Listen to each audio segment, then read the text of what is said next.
All right, picture this. It's negative 15 degrees, the roads are iced over, and your car battery is deader than the Packers' Super Bowl chances.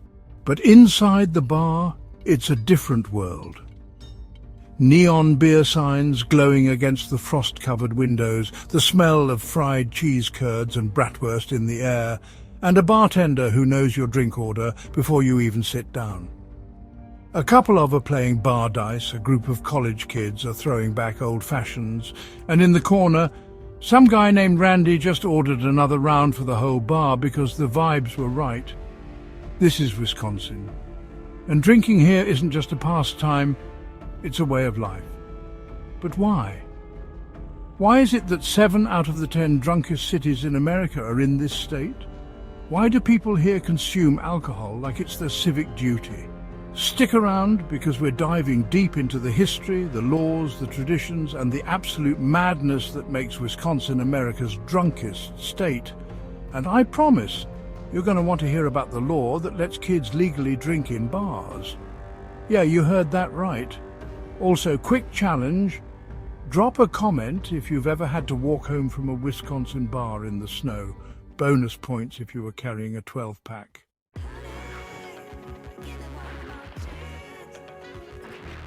Wisconsin doesn't just rank on lists of America's drunkest cities, it owns them. 7 of the top 10 cities for binge drinking, Wisconsin. You can't talk about Wisconsin's drinking culture without talking about who settled here. The Germans, Irish and Polish immigrants who came to Wisconsin in the 1800s didn't just bring hard work and sausage-making skills. They brought a drinking culture where alcohol wasn't taboo, it was tradition. Think about it. Beer gardens in Germany, whiskey in Ireland, vodka in Poland. For these communities, drinking wasn't just about getting drunk. It was about family, socializing and unwinding. And when they got to Wisconsin, that didn't change. To this day, bars in Wisconsin aren't just places to drink, they're places to gather. Birthday parties, first communions, even funerals sometimes end at the local tavern.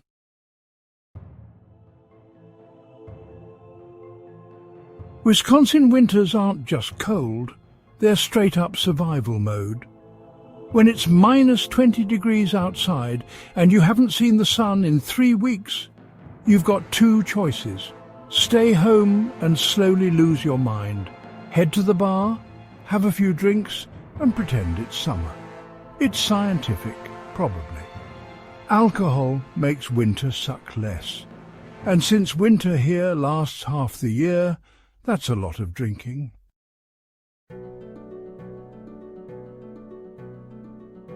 This state was built on farming factories and physical labor.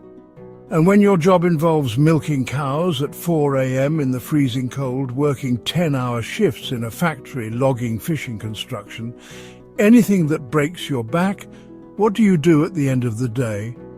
You drink. Drinking in Wisconsin is not just about fun. It's about unwinding after brutal workdays. That's why bars here open at 6 a.m. in some places, because if your shift starts at 4 a.m., you're ready for a beer by lunchtime.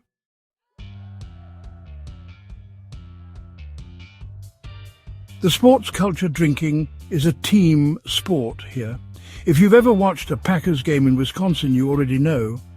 Drinking and sports go hand in hand. Football, drinking. Hockey, drinking. Brewers games, drinking.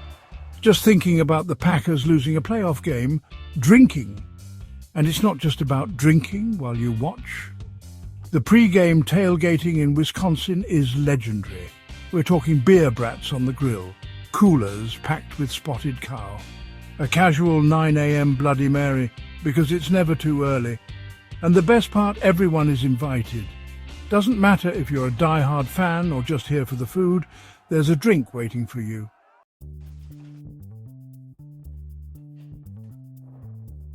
Wisconsin's wildest drinking laws. Wait, what? All right, let's talk laws. Because Wisconsin doesn't just drink more, it drinks differently. Kids can legally drink at bars with their parents. Yup, if you're under 21, you can still drink at a bar as long as your parent is with you. You walk into a tavern, your dad orders a beer, and if he says it's okay, the bartender can legally pour you one too. Now, do most places actually do this? Not really. But is it technically legal? Absolutely. And before you ask, yes, this includes toddlers, though I really hope nobody's trying that. You can get a DUI on a lawnmower, or a snowmobile, or a horse. Wisconsin has one of the highest OWI, operating while intoxicated, rates in the country. And here's the kicker. You can get one on pretty much anything. If it moves and you're drunk, you can get a DUI on it. And trust me, this isn't just a theory. People have actually been arrested for driving lawnmowers while hammered. Imagine getting pulled over, beer in one hand, lawnmower in the other, trying to explain that you're just taking the scenic route home. Some bars never close. Most states have strict bar closing times. But in certain parts of Wisconsin, here's the deal. Wisconsin state law requires bars to stop serving alcohol at 2 a.m. on weekdays and 2:30 a.m. on weekends. But there are ways around that if you're creative enough. For example, some bars operate under private club memberships where, technically, if you're a member, you can stay inside long after last call. Some bars also have hotel licenses that let them serve alcohol to guests at any hour of the day. And then there's the infamous after-hours culture. It's not uncommon for certain spots, especially in rural areas, to keep the doors unofficially open after closing time. The cash register stops, but the drinks mysteriously keep flowing. Tom's Bar in Milwaukee was the most well-known for this. It didn't actually stay open 24/7, but it pushed the limits harder than most. Thanks to local laws that allowed businesses to operate around the clock, Tom's could technically stay open as long as it wasn't actively selling alcohol after hours. People would just hang out, wait for the next legal drinking window and pick up where they left off. But if you're looking for a truly 24-hour bar in Wisconsin, that's not legally a thing anymore. Some casinos, private clubs and reservation-based establishments have looser restrictions, but there's no regular neighborhood dive bar where you can order a beer at 5 a.m. and keep drinking through lunch. That said, Wisconsin's drinking culture doesn't really need 24-hour bars because the party never really stops. Whether it's tailgating at a Packers game, hopping from supper clubs to dive bars, or just cracking open a cold one at the lake, there's always another round waiting somewhere.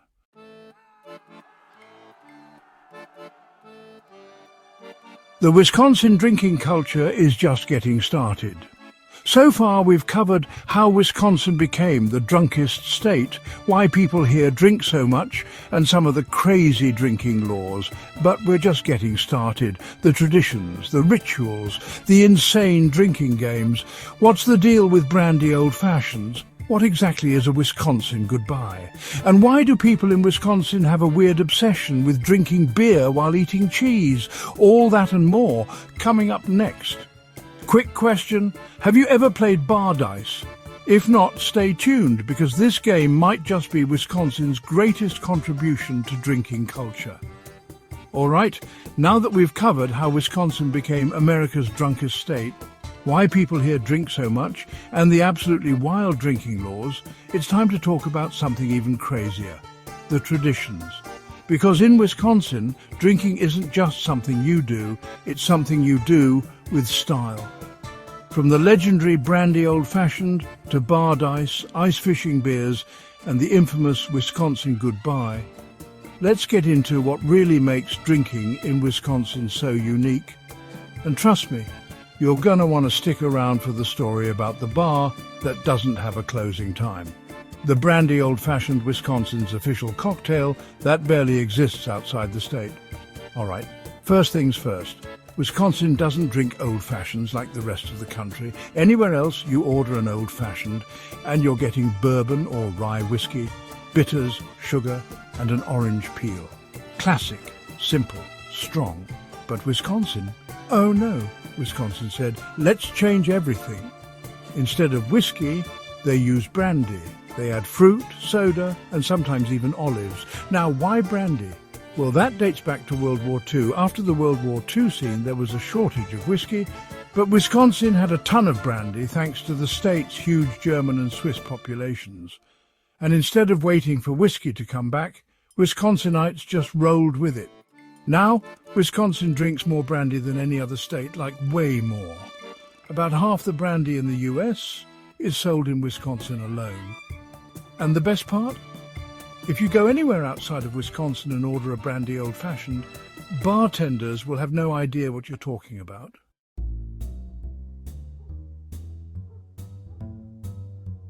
Bar dice, the ultimate drinking game that can get you free drinks or in trouble. Every bar in Wisconsin has two things, a neon beer sign in the window and a set of dice behind the bar. Bar dice is the unofficial drinking game of Wisconsin, and if you don't know how to play, don't worry, you'll learn real fast. Here's how it works. Everyone gets 5 dice and takes turns rolling. The goal is to get the highest score possible by rolling pairs and sixes. Whoever has the lowest score buys the next round. Sounds simple, right? Wrong. Because the more you drink, the worse your strategy gets. And if you accidentally win too much, suddenly everyone hates you because you're making them pay for drinks. The best part, there are no official rules. Every bar has its own way to play, and sometimes the bartender is the only one who knows them.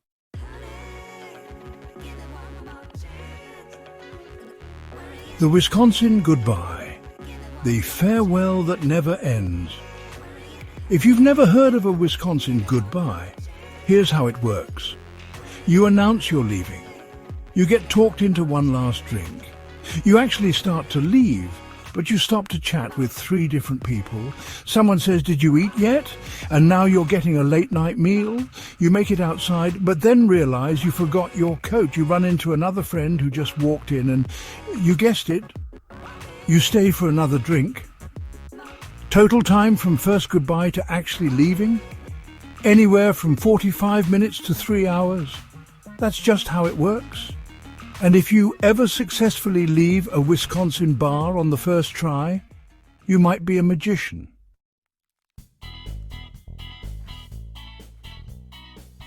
Ice fishing and drinking, a perfect and dangerous pair.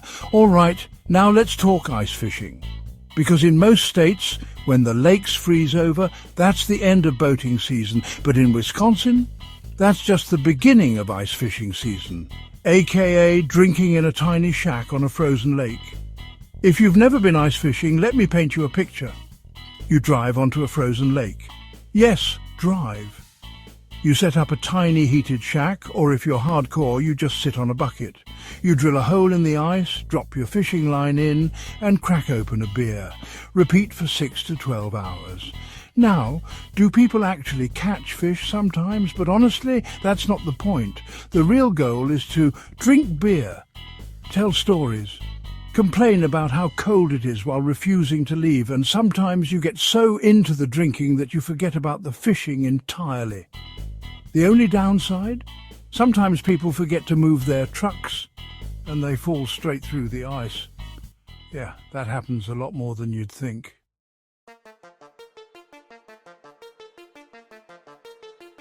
The bar that never closes, almost.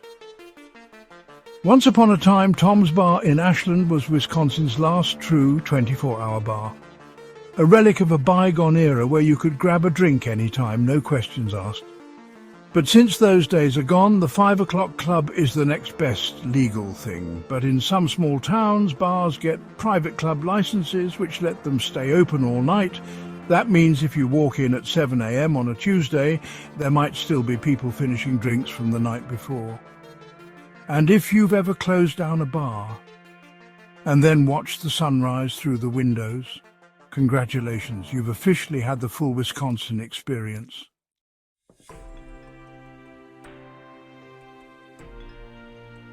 Final thoughts. Is Wisconsin really the drunkest state? So let's be real, does Wisconsin actually deserve the title of America's drunkest state? 7 of the top 10 drunkest cities in America. Yep. More bars per capita than anywhere else? You bet. A drinking culture so strong it's basically a personality trait? 100%. So yeah, Wisconsin earned this title. But here's the thing, it's not just about drinking, it's about tradition. It's about community. It's about surviving brutal winters with your friends and a drink in hand. And at the end of the day, that's what makes Wisconsin special. So whether you're visiting for the first time, moving here, or just trying to understand what makes this place so unique, know this: drinking here isn't just about getting drunk, it's about belonging. And that is what makes Wisconsin truly one of a kind.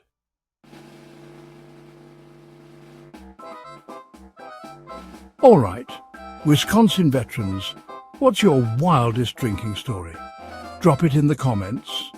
And if you've ever lost a bet playing bar dice, you owe this video a like. And if you made it this far, you're obviously into weird travel facts. So hit that subscribe button before you forget.